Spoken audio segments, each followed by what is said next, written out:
우리는 유대인의 죄에 대해서 또 그 다음에는 이방인의 죄에 대해서 공부를 했습니다. 그죠? 그리고 이방인과 유대인이 다 같이 죄를 범하고 죄 아래에 있다고 하는 바울의 선언을 또 보았습니다.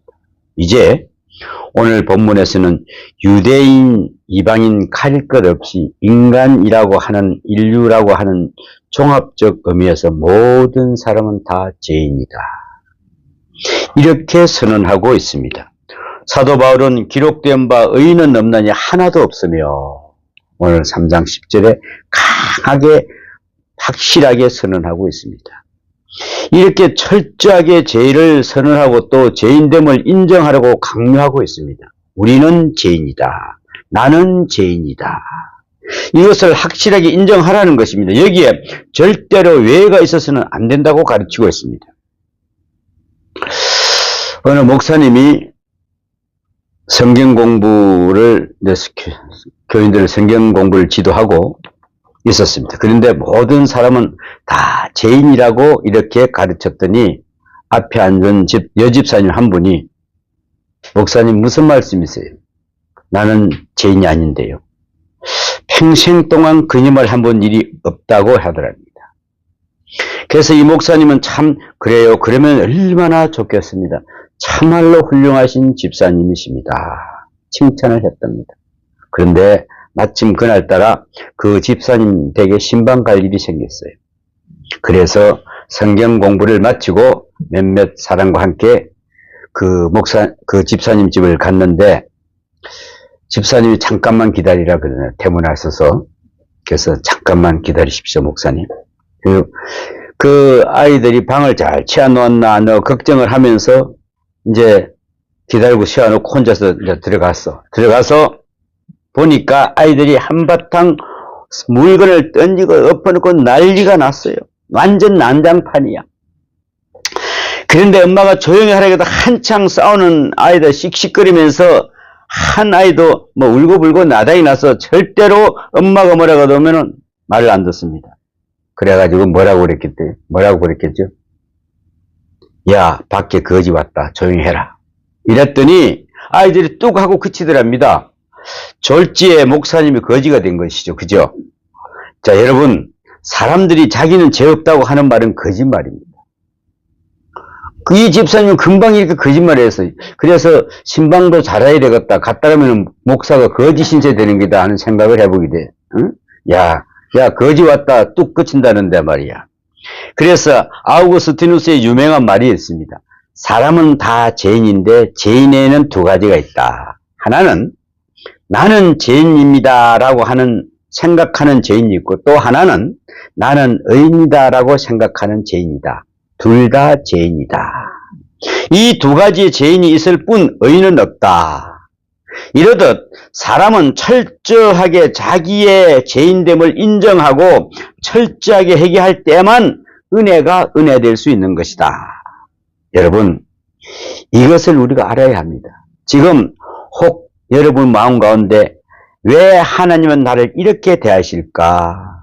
왜 다른 사람에게는 복을 주시고 내게는 안 주실까? 내가 이렇게 바로 살아보려고 애쓰는데 왜 나에게는 행통한 길을 열어주시지 않을까? 왜 하나님께서는 내게 이렇듯 인색하실까 하는 원망이 있습니까? 혹 병이 들었을 때나 삽이 얼어질 때나 다른 여러 면으로도 그런 생각을 합니까? 나한테 왜 이런 병을 주셨지? 나 열심히 하나님 일 시키는 데 했는데. 응? 여러분, 불만이 있을 때 한 번 더 깊이 생각을 해봐야 됩니다. 내가 철저한 죄인이라는 것을 생각한다면 어떤 결론이 나오는 거 하니, 지금 내가 사는 이것만큼은 은혜라는 것입니다. 그렇습니다. 이것도 은혜입니다. 불행하다고 생각하는 그것도 은혜요. 전부가 은혜입니다. 절대적 은혜를 수용하기 위해서는 절대적 죄인임을 인정해야 된다는 겁니다. 긍정적으로 인정해야 됩니다. 그래서 사도 바울은 죄를 철저하게 비판합니다. 죄를 비판해 나가다가 끝에 가서는 자기 죄까지 말씀을 합니다. 자신까지 비판합니다. 어떻게 비판할까요? 내가 원하는 바 선은 행하지 아니하고 도리어 원하지 아니하는 악을 행하는도다. 오라 나는 공고한 사람이로다. 이 사망의 몸에서 누가 나를 건져내랴. 로마서 7장 19절과 24절에 있는 말씀입니다. 온 인류의 죄를 비판하는 것만이 아닙니다. 누구의 죄를 비판하고 있는 게 아닙니다. 자신까지도 다 죄인이래요. 원하는 선을 행할 수가 없다. 자기 마음에까지 악이 있다는 것을 인정합니다. 그리고 나서야 로마서 8장으로 넘어가면서 하나님의 은혜를 찬양하게 됩니다. 이것이 바로 로마서의 맥락입니다. 그러므로 철저하게 해결해야 됩니다. 스스로 철저하게 죄인임을 인정해야 된다는 그런 말씀입니다. 바리새인들이 왜 예수를 영접하지 못했습니까? 저들은 스스로 죄인이 아니라고 생각했기 때문에 그렇습니다. 아마도 하나님 앞에서는 죄인이라고 생각했겠죠. 그러나 저들은 다른 사람보다는 내가 낫다고 생각을 했습니다. 저 세리보다는 내가 낫지 않느냐 이렇게 생각한 것이죠. 하지만 그러는 동안에 그만 내가 죄인이라는 것을 잊어버립니다. 지금 중동에는 하얗고가 완전 불이 붙었습니다. 오늘 기름값이 거의 2,000원까지 올라가고 있어요. 코스피 지수가 6,000을 넘었었는데 5,500까지도 그냥 곤두박질을 해버렸습니다. 왜? 모든 유조선은 호르무즈 해적을 지나갈 수 없는 무조건 딱 때려버리고 이란에서 그냥 요르단, 두바이 정유시설 다 그냥 타격을 하고 있으니 안 올라갈 수가 없잖아. 왜 거기서 안 나올 거야? 안 나오면은 우리나라는 뭐 며칠 분이나 있는 걸 잘 모르겠는데 이거 이제 워낙 그 원전 없으면 이제 전기도 다 끊어지는 세상이 돼가는 거예요. 거기서 조그만 여독이 나도 이렇게 세계가 불편합니다. 그죠? 그 얼마나 이 죄인들의 습성이 이렇게 강팍하냐고. 강팍해요. 이것을 우리가 잊었으면 안 됩니다. 상대적 관계 때문에 절대적 관계를 상실해서는 안 된다는 것입니다. 상대적 의식 때문에 절대적 의식을 망각해서는 안 된다는 겁니다. 우리는 다른 사람하고 같이 지내면서 이 사람보다는 내가 좀 낫다라고 생각하다가 그만 하나님 앞에 가서까지도 내가 죄인이라는 것을 잃어버린다는 것입니다. 어느 사이에 내가 이만큼 어려운데 왜 내가 복을 안 주십니까? 라고 하나님에게 한번 대해야 된다는 거지. 하나님, 난 이렇게 어렵게 살았어요. 왜 복 안 주십니까? 이런 식으로 나오게 된다는 그런 말씀입니다. 이 얼마나 어리석고 우둔한 생각입니까? 응? 그래서 예수님은 말씀하십니다. 건강한 자에게는 의원이 쓸데없고 병든 자에게야 있느니라. 쓸데있느니라. 이 말씀을 한번 생각해 볼 필요가 있어요. 건강한 자, 병든 자, 건강한 자에게 의인이 쓸데없다. 그것은 그래요. 건강한 사람이 의사 찾아갈 일이 없지요. 그러나 병든 자라고 다 병은 갑니까? 아픈 줄 알아야 가는 것이죠. 죽을 병에 걸려서도 아픈 줄 모르는 사람은 가지 않습니다. 더구나 가봐야 소용이 없다고 합니다. 그래가지고 가봐야 소용없다고 해가지고 밀어서 이렇게 그냥 터지기 시작하는 거예요. 응? 내가 이거 뭐 유튜브 나가니까 그분들 이름을 못 등록이려는데 말이야. 그분도 그렇게 하면 3번씩 이렇게 그냥 피가 나오고 하면은 그 전에 좀 가지 한 번만 나오면은 밀었다가 지금 콩팥까지 그냥 다 퍼졌다는 거 아니야, 이게. 이게 보통 심각한 일이 아니요. 응? 여러분, 조금 아프면 병원 갑시다. 병원 갑시다. 응? 그러니까 다 의원을 찾는 거 아닌데, 겸손한 사람이라만이 병을 찾습니다. 교만한 사람은 안 가요. 뿐만 아니라 자기가 병들어 죽는다는 것도 모르고 사는 사람, 아픈 줄도 모르는 사람도 병원에 안 가요. 절대 의인을 찾지 않는답니다. 그러니까 예수님께서는 이렇게 말씀하시는 것입니다. 바리새인은 의인이고 세리는 죄인이다 하는 뜻에서가 아니라 생각합니다. 그죠? 그래서 스스로 죄인이라고 생각하는 세리와 마태 또 그 밖에 많은 사람들은 예수님께 와서 구원을 받았지만은 죄인이면서도 자기가 의인이라고 생각하고 병들었으면서도 자기가 건강하다고 생각한 바리새인과 서기관 이런 사람들은 예수님께 나오지 않았고 물론 회개도 할 수 없었기 때문에 결국 저들은 구원을 받지 못했답니다. 그러므로 철저하게 죄인이 됨을 인정해야 합니다. 그리고 유대 사람이든 이방 사람이든 예수를 믿든 안 믿든 먼저 믿었든 나중에 믿든 그것은 그런 것은 생각하지 마세요. 다 죄인이니까. 다 죄인이니까. 아니 저기는 앉아서 저거는 빨리 죽을 이것도 이야기할 필요도 하나 없어. 하나님께서 알아서 할 건 내가 하나님 판단 앞에 서버려.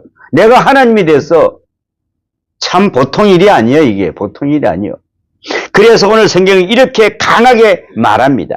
유대인이나 헬라인이나 다 제 아래 있다고 우리가 이미 선언하였느니라. 9절에 제 아래 있다. 제 아래 있어.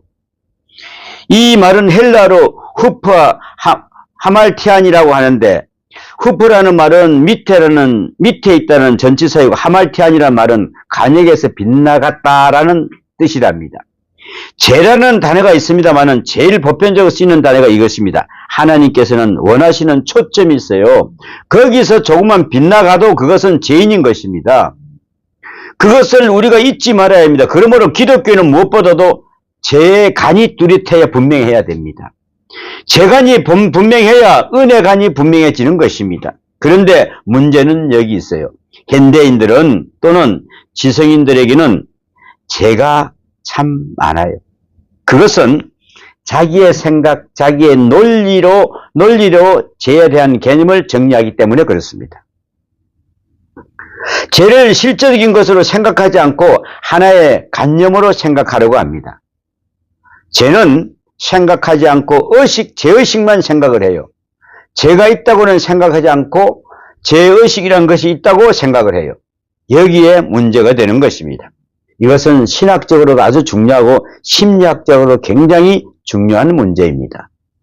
죄를 단순한 심리현상으로 보는 것입니다. 그래서 무엇인가 사람이 꺼림칙하고 죄의식이 생기면은 이것이 문제다. 이 죄의식을 어떻게 극복해야 할 것일까 하는 생각만 한다는 것입니다. 그러니까 기껏 한다는 것이 술 한잔 먹고 고민을 잊어버리자. 심지어는 나 하나 죽으면 그만 아니냐. 혹은 증거인멸로 완전 범죄를 해버리고 말겠다는 등 별 생각을 다 해요. 이런 것들이 다 엄연한 잘못입니다. 큰 가오죠. 여러분, 죄의 실체를 인정해야 됩니다. 이런 말이 있죠. 생각하기 나름이다. 죄라고 생각하면 죄고 아니면 아니지 하는데 천만의 말씀입니다. 그런 것이 아니면 여러분 죄와 벌이라는 소설 읽어보셨어요? 나 이거 한 두 번 읽어봤는데 거기서 말하고 있는 메시지가 무엇입니까? 죄에서 벗어날 길이 없다는 것입니다. 죄를 못 벗어나요. 아무리 변명을 해도 안 돼요. 이런 사람은 쓸모없다고 죽어버린다고 해서 되는 게 아닙니다. 절대로 정당화될 수 있는 게 아닙니다. 혹은 죄라는 질서를 깨트리는 일이다 하고 생각을 해요. 그러나 질서 문제가 아닙니다. 혹은 정신적으로 가책이 있기 때문이다. 혹은 생각을 리듬을 역행한다. 혹은 생각 습관의 파괴, 간염의 혼란 이런 신고로 생각을 하는데 전부 다 정신적인 문제로 돌린다는 것입니다. 그러나 성경은 그렇지 않습니다. 성경의 죄의 실체는 좀 더 나아가서는 제 인격체를 말합니다. 죄를 인격화해서 말합니다. 오늘 본문에서도 보면은 제 아래 있다 합니다. 바로 또한 로마서 7장 23절에 보면은 사도 바울은 죄가 나를 사로잡는다는 것을 보는도다라고 말씀합니다. 죄가 나를 사로잡는데요. 죄가 나를 붙들고 있어요. 죄가 나를 노예하고 있다는 것입니다. 죄가. 사도 바울은 그것을 느끼고 있습니다. 죄의 힘은 엄청난 것입니다, 여러분. 무릇 가장 무서운 힘이 바로 사망의 건세요. 그 다음 건세는 바로 죄의 건세입니다. 우리는 나도 모르게 죄에 끌려가요. 그게 해독된단 말이죠. 죄에 한번 붙들려서 노예가 되면은 헤어날 길이 없어요. 자유가 없습니다. 죄의 법에 아래로 나를 사로잡아 오는 것을 보는도다 그랬지 않습니까? 이것이 바로 바울의 재간입니다. 본문에 보는 휴프라고 하는 말은 능력 아래에 있다는 것입니다. 지배 아래에 있다는 말씀입니다. 죄의 건세 하에 있다는 것을 말하고 있습니다. 마태복음 8장 9절에 보면은 백부장이 예수님 앞에 나와서 말합니다. 나도 남아 수하에 있는 사람이요. 그럼 뭐라 그럽니까? 이들을 가라면 가고 저들을 오라면 오고. 남의 밑에 있다는 것이 이런 뜻이에요. 이리 와. 그 군대 가서 말이야. 아니면 손가락만 까딱까딱해도 가야 돼. 참 기가 차.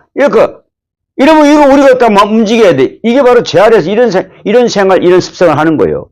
근데 우리는 거기에서 매여 있으면 몰라. 그게 죄인지 아닌지 잘 모른다는 것이. 응? 죄를 짓고도 회개하지 않았을 때는 죄가 붙들고 있고 죄의 지배를 받아서 가려면은 가고 오라면 오는 그런 상태에서 벗어날 수 없다는 거예요. 그렇다면은 죄에 노예된 상태가 물리적이냐 것이냐, 정신적인 것이냐, 사상적인 것이냐, 감정적인 것이냐 하는 것입니다. 그러나 죄는 이보다 훨씬 더 근본적인 것입니다. 이제는 내가 나를 주장할 수 없는 선까지 들어가는 것입니다. 죄라는 것은 단순히 의가 모자란 것이 아닙니다. 의에 대한 정면적 도전이라는 것을 우리는 잊지 말아야 됩니다. 자유를 잃어버리는 것입니다. 자유를. 죄의 노예 상태가 될 때에 자기의 몸, 구조, 의식, 판단, 지혜가 다 죄한테 붙들리고 마는 것입니다. 참으로 무서운 일입니다, 여러분. 죄에 붙들리면 그때부터는 그냥 죄성이 있는지 없는지 그 자체를 깨닫지를 못하는 겁니다. 전에 중국 북경에 이제 그 옛날 김일성이가 그때 살아있을 때 당시, 그때 이제 내 아시는 분들이 그때 이제, 나도 북경 근처 이제, 가서, 저기 이제 중국으로 넘어오는 사람들이 가끔 있어요. 근데 거기서 그때 당시에 북한의 한 사람이 망경대 출신이 있었답니다. 망경대라는 것은 북한에서도 가장 공산주의 사상이 투철한 사람들의 자녀들만 다니는 학교이고 특권층이랍니다. 그런데 어쩌다가 그 대학에 다니면서 거기에 부정적으로 가담을 해서 데모 비슷한 걸 했겠죠. 그랬는데 그런 일이 조금 가담했다가 감옥을 이 학생이 가게 됐어요. 이 청년이.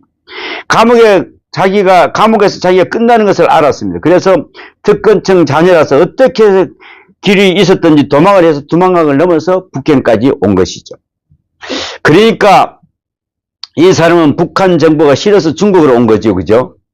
그러니까 비판을 하는 말을 들어보니까 북한은 뭐가 잘못됐고 뭐라 그러다 이렇게까지 끝났는데 그 맨 끝에 그러면 어떻게 하면 좋지요 했답니다. 어떻게 하면 해야 되느냐. 그렇게 우리가 남북 통일이 되어야 되죠.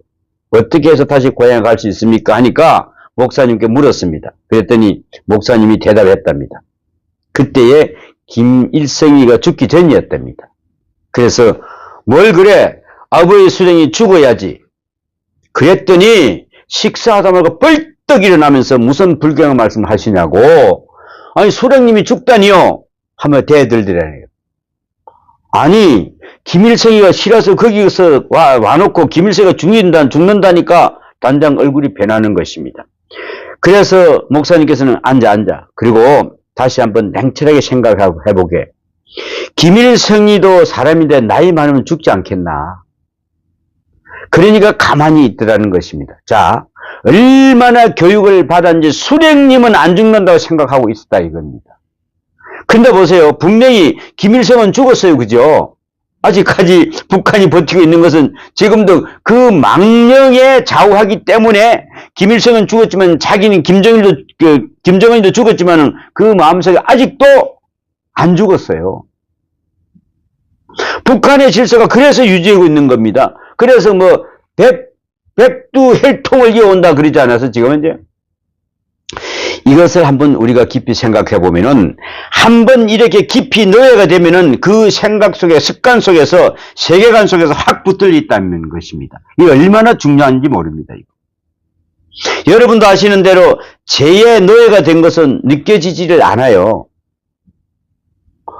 내가 죄의 노예가 되었으면 빠져나가고 발버둥 치겠지? 안 해요. 오히려 죄의 노예가 되면 더 떵떵거리고 큰 소리 쳐요. 신앙대로 살려고 애쓰다가도 어떤 때는 행동이 거치길이 나오기도 하잖아요. 엄청나게 무서운 생각을 할 때도 있지 않습니까? 그죠? 그럴 때에 스스로 깜짝 놀라죠. 어떻게 내가 이런 생각을 할 수 있었나? 어떻게 내가 이런 말을 할 수 있었나? 어떻게 내가 이런 행동을 할 수 있느냐 하고 말입니다. 바울은 그래서 말씀합니다. 이것은 내 속에 있는 죄가 하는 것이다. 내가 하는 게 아니라 내 속에 있는 죄가 나를 붙들어서 이렇게 하는 것이다 하고 로마서 7장에는 말씀합니다. 죄를 인격화하고 죄의 권능을 인정하고 있습니다. 그러므로 우리 스스로는 절대로 자유로울 수가 없다는 것입니다. 그래서 오늘 본문은 말씀합니다. 다 지우쳐 한 가지로 무익하게 되고 다 무익하게 된다는 거예요. 12절에 보니까 이제는 무익하게 됐어요. 한계를 넘었어요. 이제는 쓸모없는 존재가 되어버렸다는 것입니다. 이제는 제가 주장하는 대로 질질 끌려갈 수밖에 없는 존재가 되고 말았다는 것입니다. 그렇습니다. 자기 능력으로는 절대로 헤어날 수가 없습니다. 그래서 오늘 성경대로 말씀합니다. 깨닫는 자도 없고 다 무익하게 되고 말았다는 것입니다. 깨달으면 돌아올 수가 있죠. 못 돌아옵니다.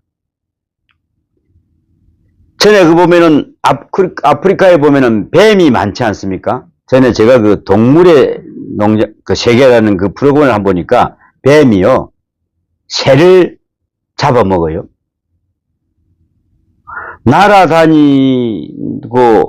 새는 날아다니고 뱀은 기어다니는데 어떻게 잡아먹겠냐 싶지만은 어떻게 하느냐?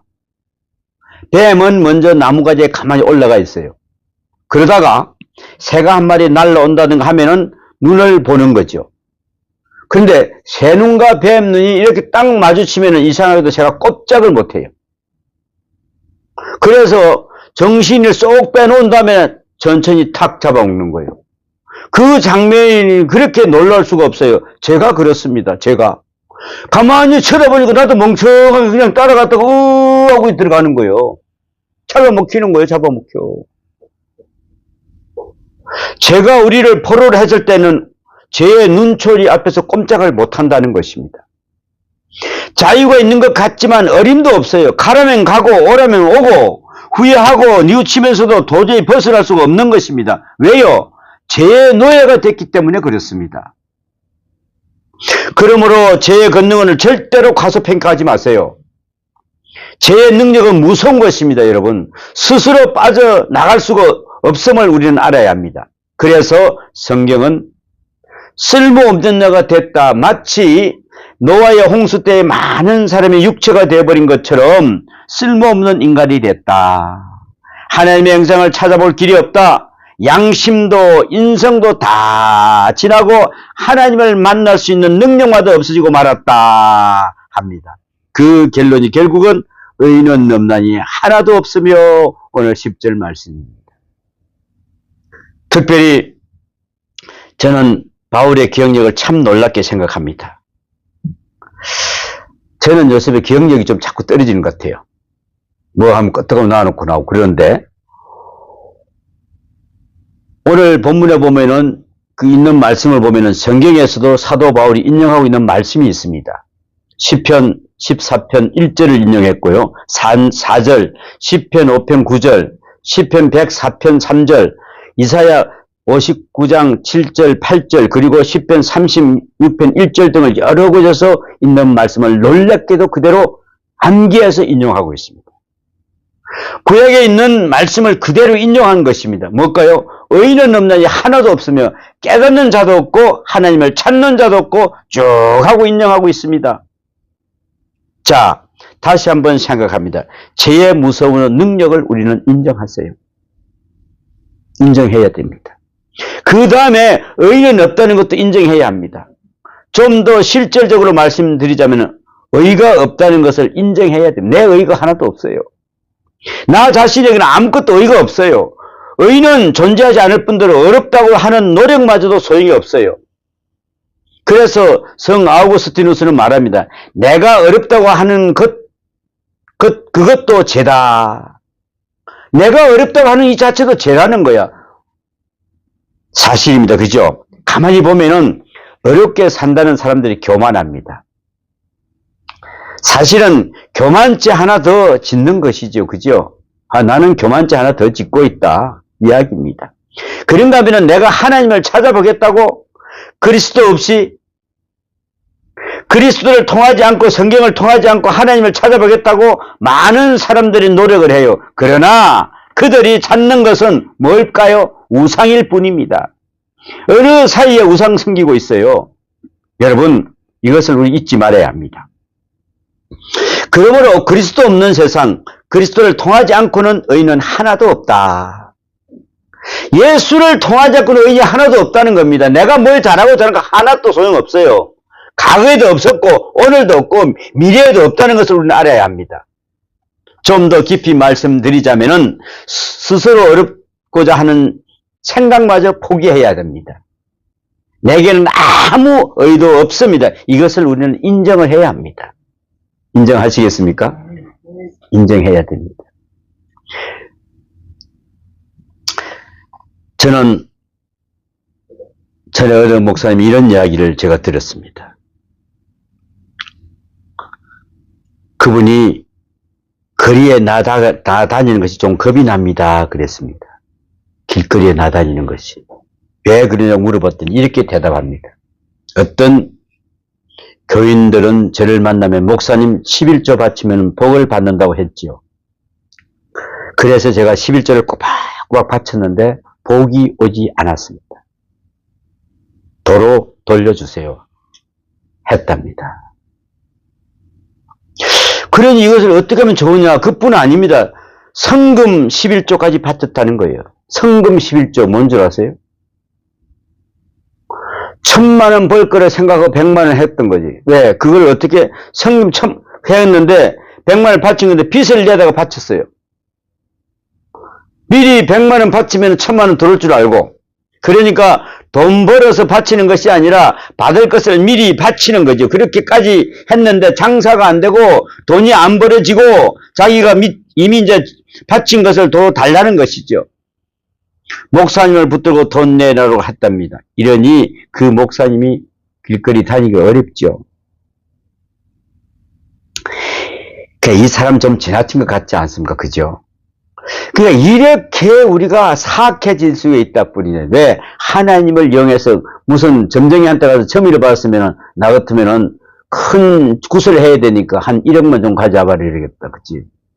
그러면은 한 1000억 받을 수 있으면 10억 안 가져오겠어?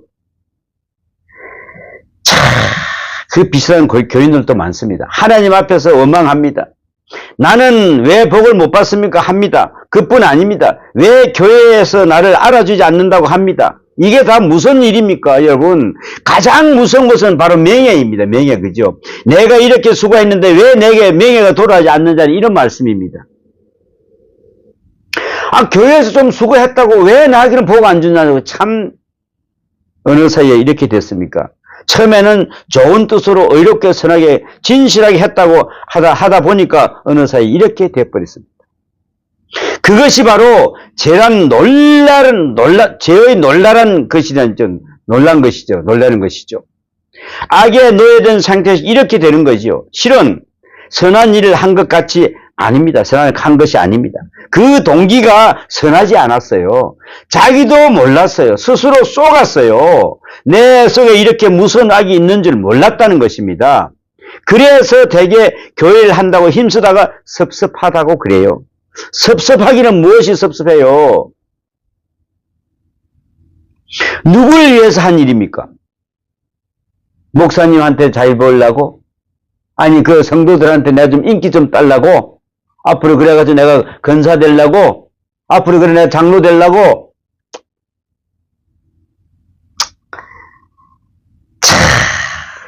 참 누구를 위해서 종일 울릴 것입니까? 하나님의 영광을 위해서 하나님을 생각하고 한 일이면은 그것으로 끝난 거죠. 사람들이 알아주고 안 알아주고 인사가 없고 뭐 목사님이 쌀쌀하고 무슨 상관입니까? 뭐가 좋다는 이야기입니까? 도대체가 말이 안 됩니다. 그죠? 보세요. 이런 생각이 어디에서 왔느냐 하면은 철저하게도 뭐하지 못해서 회개하지 못했기 때문에 그렇습니다. 회개하지 못했기 때문에 철저하게 뒤에서 조금만 달리 조정이 되고 있는 거죠. 그죠? 그것을 알아야 합니다. 그러므로 의는 없다. 내게는 의가 없다. 하나님께서 나를 도우시지 않고는 하나님의 은혜 안에 아니면은 전혀 나 스스로는 어려울 수가 없다. 이것을 우리는 인정해야 한다는 것입니다.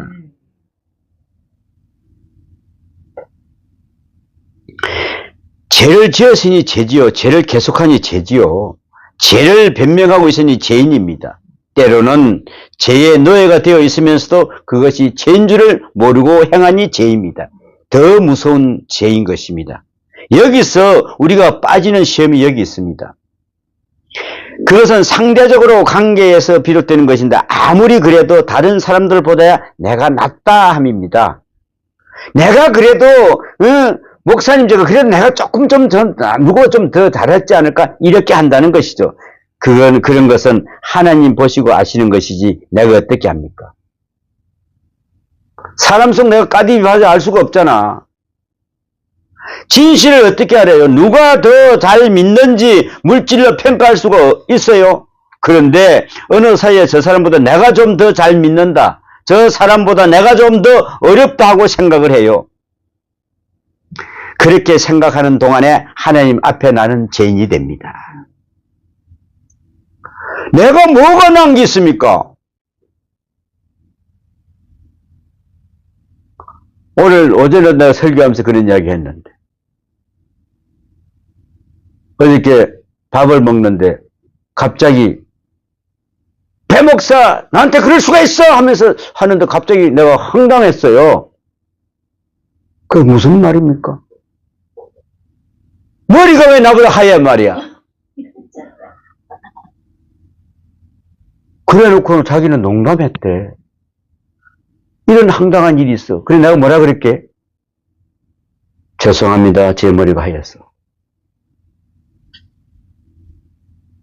여러분, 우리가 농담을 해도요, 좀 예쁘게 해야 돼요. 그죠? 전에 같으면 내가 그냥 막 안 나겠어. 근데 거기 식당 주인이 딱 그러대요. 목사님, 그거는 농담이 아닙니다. 딱 정리를 해주더라고. 여러분, 사람이라는 거요, 자기 의의를, 내가 여기서 말이야, 이 정도 내가 나이 먹고 내가 이 정도 해가, 내가 저거 아니, 여러분,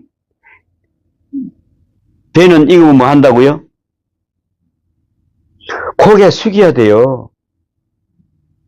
그래서 우리는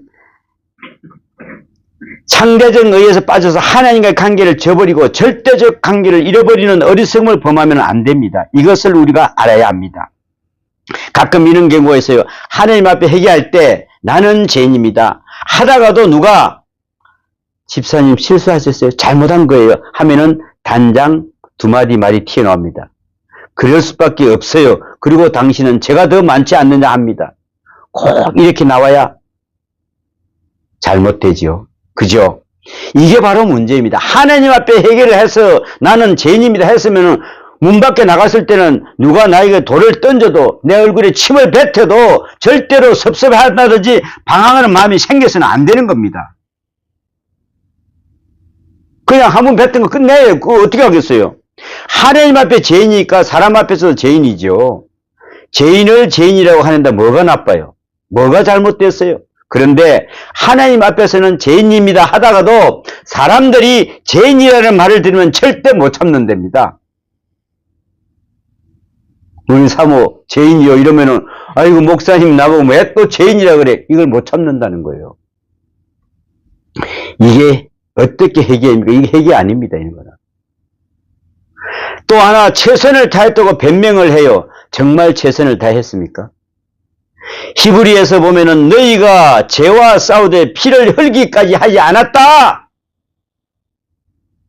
죄와 싸우면서 피를 흘리기까지 우리는 싸워야 된다는 거야. 사실이에요. 정말로 최선을 다한 것입니까? 그럼에도 불구하고 스스로 쏟고 있는 거죠. 나는 이럴 수밖에 없었다. 최선을 다했노라고 말입니다. 정말로 최선을 다했더라도 그것이 의가 될 수 없어요. 죄는 죄입니다. 내가 최선을 다했다는 것은 하나님 앞에 의로 인정될 수 없는 것입니다. 여기에 스스로 쏟고 있는 것이죠. 또 하나, 이제는 갚았다고 생각을 해요. 죄와 비교해서 공식적으로 처리해 가지고 이만큼 고생했으면 이젠 사죄를 했을 것이다 합니다. 그런데 아니에요. 생각해 보세요. 아무리 내가 뉘우친다고 해도 뉘우치는 것이 해결가 아닙니다.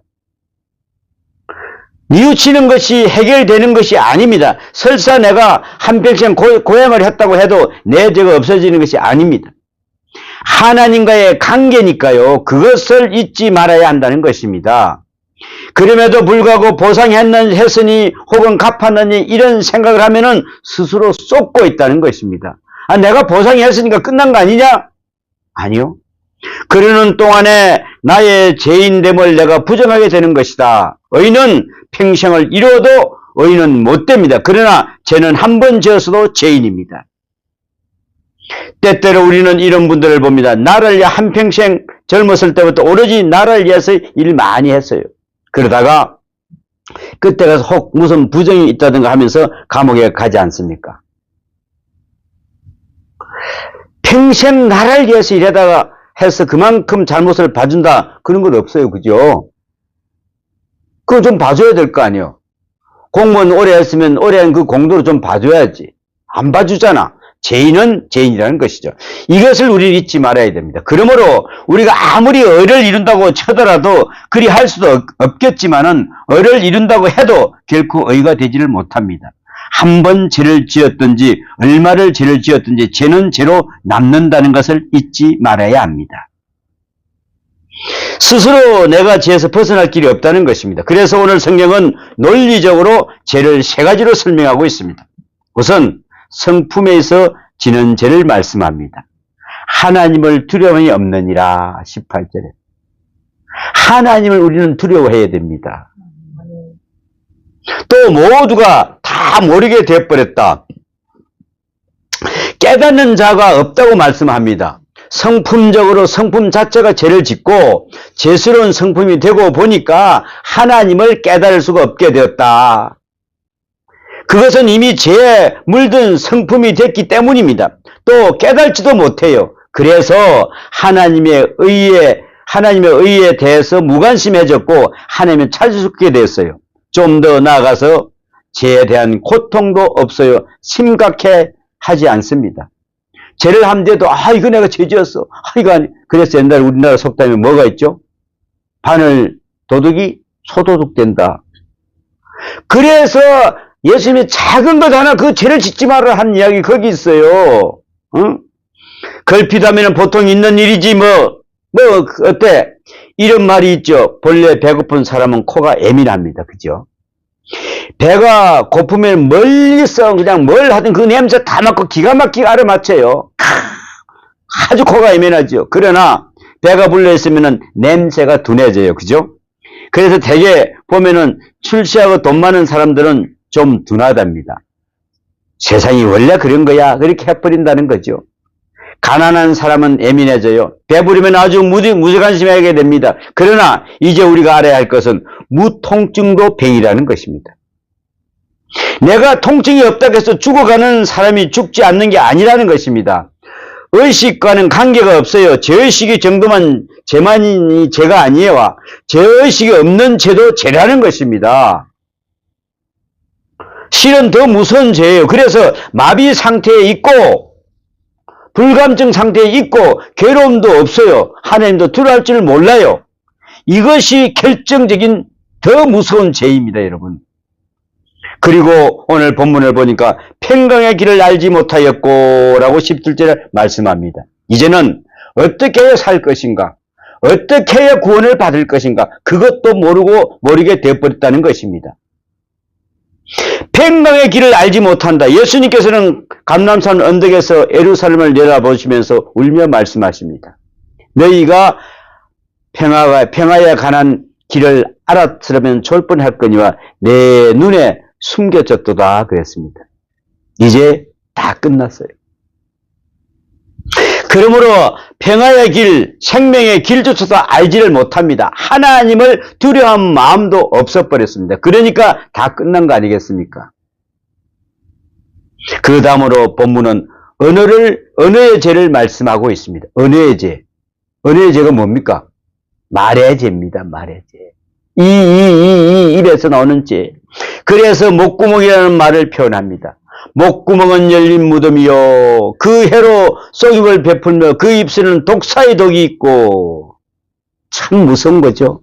독사의 독이 있대. 이 언어라는 말에는 깊은 그것은 마음속에 나오는 것입니다. 말은 마음의 창문이라고 합니다. 마음속에 있었기 때문에 겉으로 나오는 것입니다, 여러분.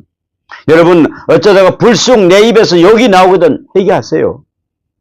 욕 나올 수 있죠. 회개하세요. 무슨 생각을 했기에 속에 있던 것이 나오는 것입니까? 없는 게 나오는 게 아니에요. 그러므로 파괴적인 언어가 있습니다. 부정적인 언어가 있습니다. 남을 괴롭히는 언어가 있다는 것입니다. 가만히 한번 보면은 꼭 갈고리 같은 말을 하는 사람이 있어요. 콕콕 각각 집어내는 이런 말. 남들이 좋아할 때에 같이 좋아하면 되는데 꼭 별것 아니구만 하고 초치는 사람 있잖아요. 그 별거 아니야. 잘못됐죠. 좌우지간 남들이 다 좋아한다고 하면 나도 좋다고 해주면 좋겠는데 그렇지 않습니까? 아이 그거 다 좀 좋잖아. 꼭 거기서 끝까지 여러분 간혹 결혼식에 참석하지 않습니까? 그죠? 좀 신랑 신부가 뭐 좀 못생겼더라도 예쁘다고 하면은 거짓말 좀 하는 것은 큰 죄가 안 됩니다. 그죠? 그날 드레스하고 자 입으면 예쁘긴 예쁘잖아요, 일단. 그런데 꼭 결혼식에 가서 잘못된 말을 하는 사람이 있어요. 자, 저 신랑이 첫 번째 결혼 아닌 것 같아. 별소리를 다 합니다. 그죠? 그 입방아가 아주 문제죠. 참 말 조심해야 됩니다.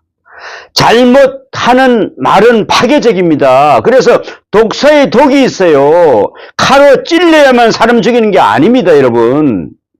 말 한마디가 사람을 죽이는 것입니다. 이것을 우리는 잊지 말아야 합니다. 이게 얼마나 무서운 일입니까? 겉으로는 조용한 것 같으나 이게 사람 죽이는 것입니다. 말이란 100번이고 생각한 다음에야 내뱉으세요. 이제 성경은 입술에는 독사의 독이 있다. 혀는 속임수가 있다. 그래서 입을 열고 보면은 그것은 마치 무덤과 같다 그랬어요. 이렇게 말씀하십니다. 그 속에는 썩은 것이 있다. 그래서 입만 열면은 썩는 냄새가 난다는 것입니다. 그런가 하면은 성경은 행동에 대해서 말씀하고 있습니다. 그 입에는 저주와 악독이 가득하고 그 발은 피 흘리는데 더 빠른지라 파멸과 고생의 그 길에서 평강의 길을 알지 못하였고 14절에 17절 말씀입니다. 파멸이 있다. 파멸. 피 흘리는데 빠르다 하면 남을 해하는데 더 빠르다는 그런 것입니다. 파멸이 잔인성이 있다는 것입니다. 그러므로 이제 성품이 그렇고 언어가 그렇고 마음이 그렇고 행동이 그렇고 전적으로 타락했다는 거지요. 구제불능입니다. 전적으로 타락했어요. 그러므로 하나님의 재창조적 능력이 나타나야만 구원을 받을 수 있고 오직 예수 그리스도를 통해서만 구원을 받을 수 있는 것입니다.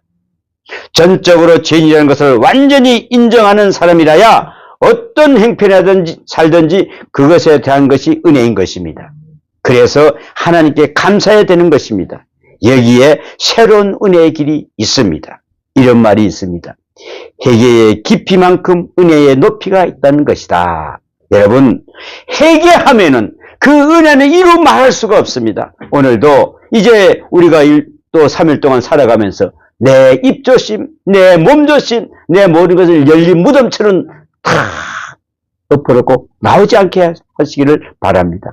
오늘 그런 은혜가 함께 하시기를 축원합니다. 기도합니다. 아버지 하나님, 나의 입에는 저주와 악독이 가득합니다. 발은 피 흘리는데 빠른다고 하였습니다. 파멸과 고생이 그 길에 평강이 길을 알지 못한다고 하였습니다. 주님, 우리는 이런 자였습니다. 주님 앞에 바로 서지를 못한 이렇게 비겁하고 추한 자였습니다. 입에는 독사의 독이 있어 해에 속임수가 있습니다. 주님, 이 죄인을 용서하여 주시옵소서. 우리가 마침 온전히 회개하고 주님 은혜 가운데 사는 그런 삶이 되기를 원합니다. 주님 붙들어 주시고 인도하여 주시옵소서.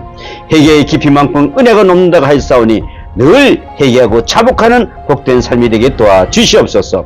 이 모든 말씀 우리 주 예수님 이름으로 기도하옵나이다. 아멘.